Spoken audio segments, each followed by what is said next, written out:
Assalamualaikum guys, sahabat-sahabat sekalian. Okey, hari ni kita nak tengok channel Aja daripada Cikgu Aja. Rahsia bendera Malaysia yang tak terjawab sehingga sekarang. Okey, mari tengok apa benda yang tak terjawab sampai sekarang. Assalamualaikum. Ini bendera Mantap. Malaysia. Yelah, rasanya memang semua orang patut tahu. Tapi tak ramai orang yang tahu apa nama ni. Bendera. Jalur gemilang? Bukan. Itu nama keseluruhan bendera. Nama ni nama bentuk bintang 14 bucu ni.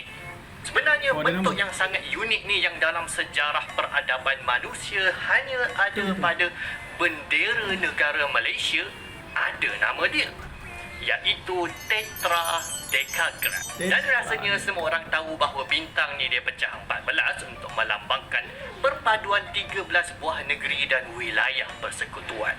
Tapi bentuk tetradecagram ini memiliki satu rahsia yang masih tak dapat diselesaikan sampai sekarang. Macam mana sebenarnya nak lukis bentuk bintang pecah 14 ni dengan tempat dari kecil? Okey. Memang susah nak lukis bintang 14 ni. Tapi baru-baru ni kita ada cuba sebab anak kat sekolah pun kena lukis. Jap. Pen ada, kertas ada. Seorang kena pegang. Emma, pegang jap. Anak saya pegang ni. Pegang kat sini. Okey, kita try lukis Tengok dekat sikit. Sini. Okey. Kita cuba. First blood. Ni kau boleh lukis dengan pensel lah.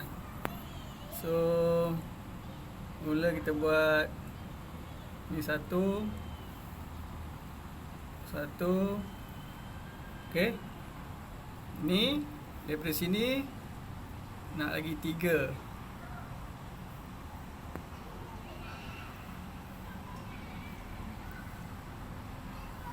Okey.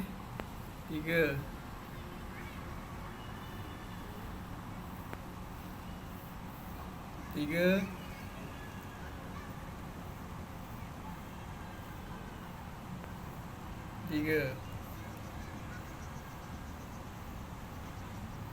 Satu, dua, tiga, empat, lima, enam, tujuh, lapan, sembilan, 10, 11, 12, 13, 14. Alah, tak nampak.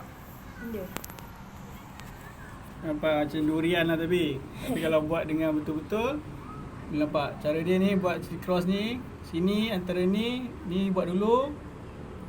Ni antara ni sampai sini 3. Dapat 14. Okey. Alright. Last sekali. Pegang sini.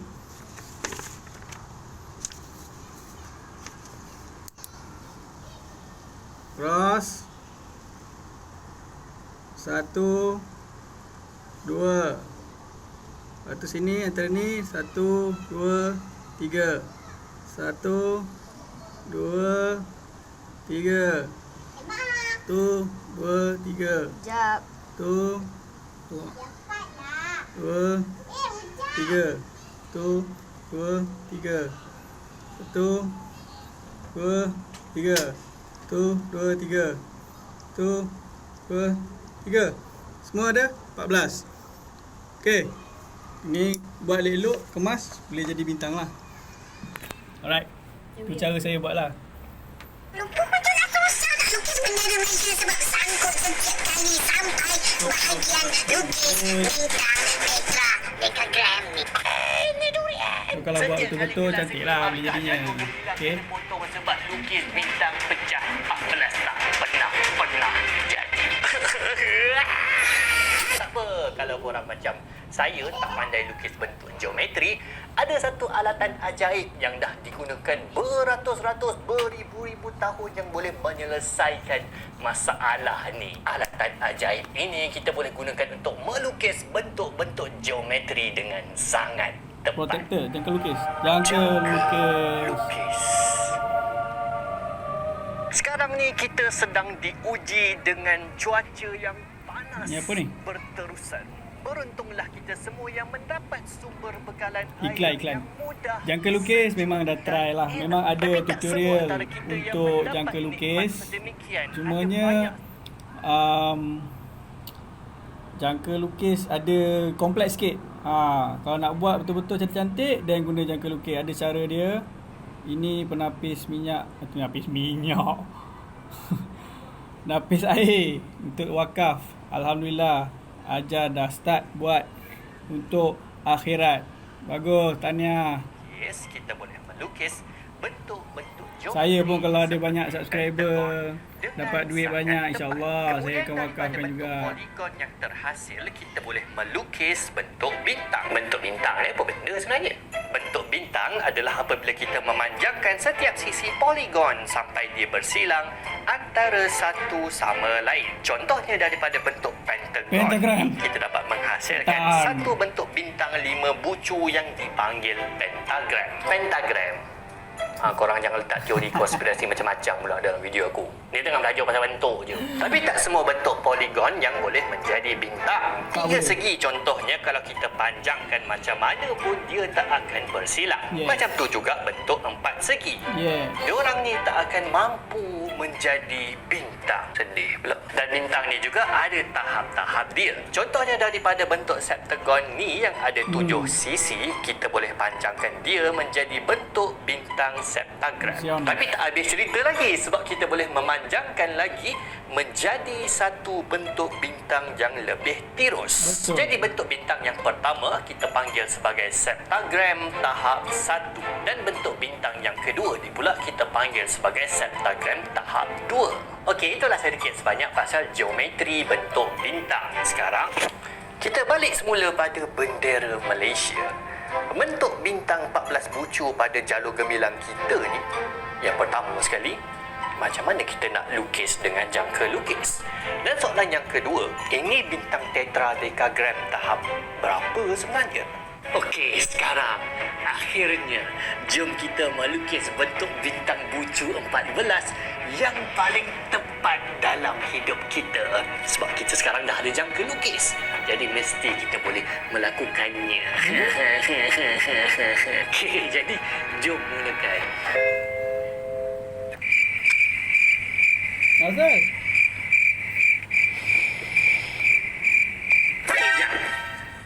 Macam mana nak lukis? Macam mana nak mulakan pun untuk lukis bintang bucu 14 ni? Dan bolehkah kita bina satu bintang bucu 14 yang sangat tepat dengan hanya menggunakan jangka lukis sebenarnya?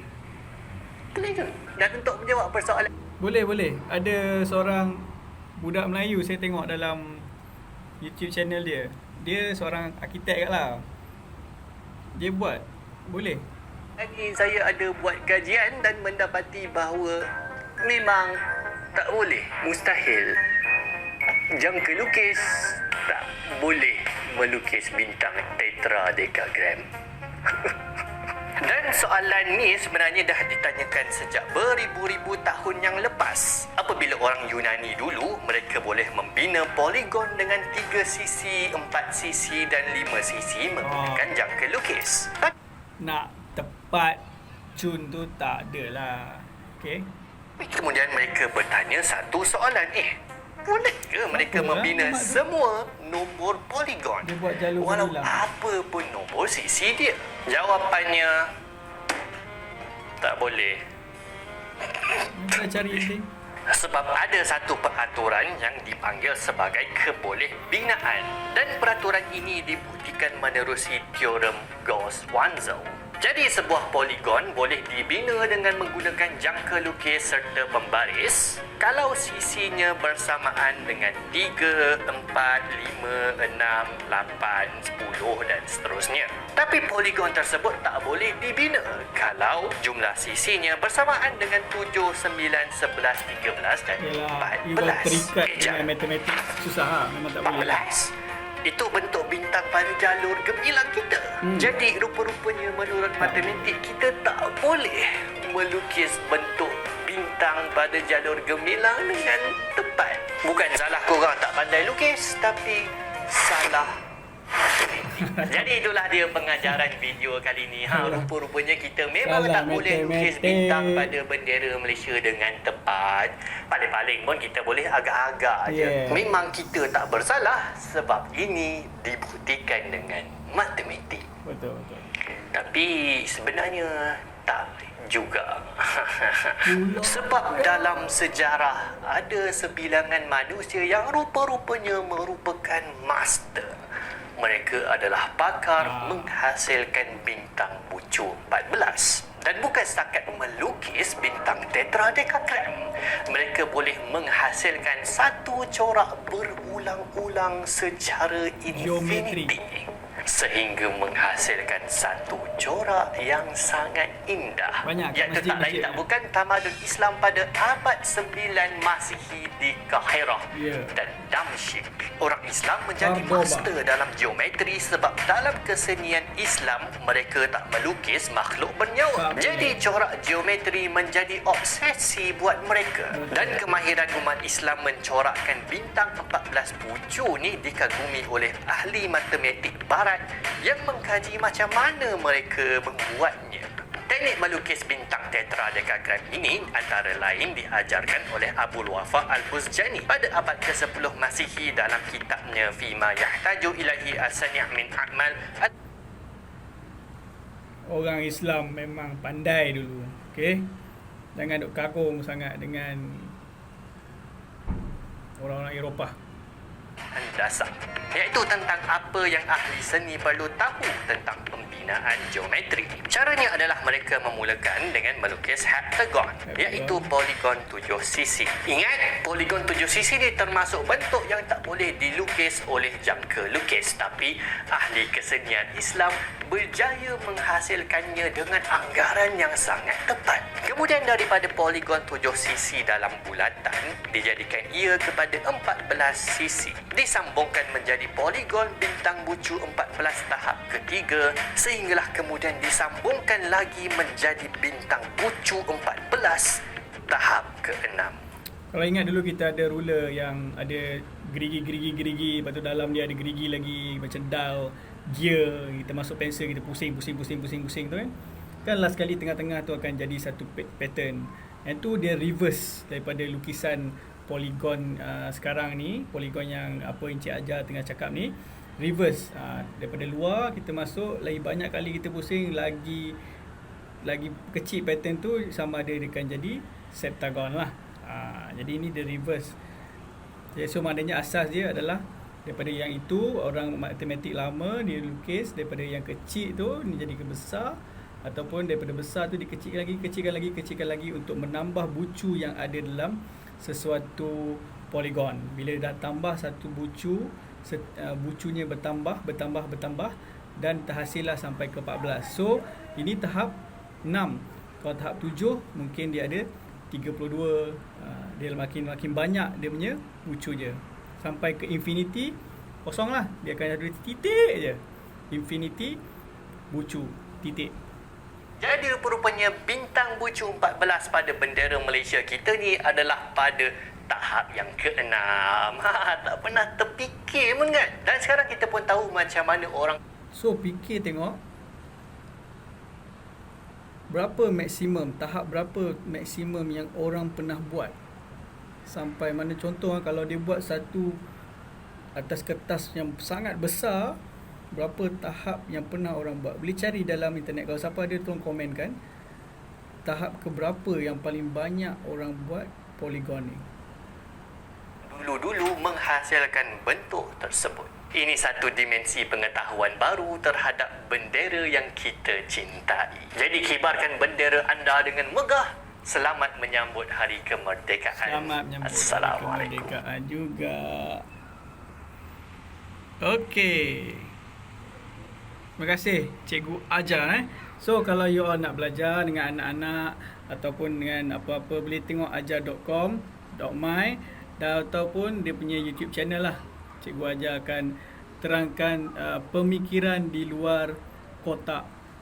Inilah cara dia. Ramai follower dia. So subscribe dan like Cikgu Ajar, ajar.com. Okey. Itu saja. So jadi cubalah buat sendiri. kalau berani. Macam tadi yang saya buat tu is the rough, tapi kalau kita dah teliti betul-betul lukis secara freehand drawing, insyaAllah boleh. Kalau nak buat secara projector, nanti saya tengok balik mana dia YouTube channel tu. So, Assalamualaikum. Ada sumur di ladang, boleh kita berjumpa lagi. Assalamualaikum.